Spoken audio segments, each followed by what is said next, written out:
ওকে, কারো পেশা, কারো অবস্থা অথবা কারো অবস্থান এগুলো বোঝাতে কি ব্যবহার করতে হয়?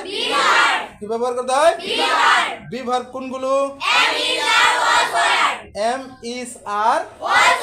Very good. তাহলে যদি বলি আমি একজন শিক্ষক, আমি একজন শিক্ষক ছিলাম, আমি একজন শিক্ষক হব, আমি একজন শিক্ষক হতে পারি, আমি একজন শিক্ষক হতে পারতাম, আমি একজন শিক্ষক হতেও পারি, আমার একজন শিক্ষক হওয়া উচিত, আমি অবশ্যই একজন শিক্ষক হব।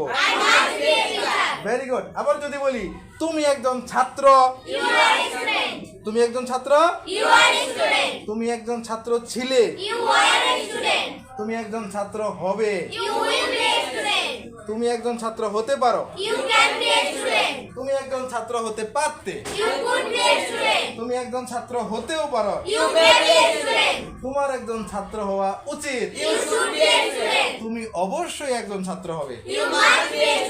Very good. এখন যদি বলি আমি খুশি আছি, আমি খুশি ছিলাম, আমি খুশি হব, আমি খুশি হতে পারি, আমি খুশি হতে পারতাম, আমি খুশি হতেও পারি, আমার খুশি হওয়া উচিত, আমি অবশ্যই খুশি হব।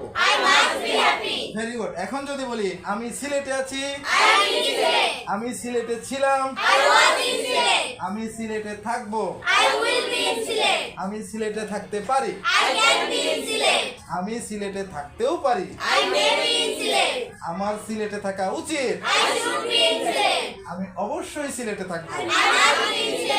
ভেরি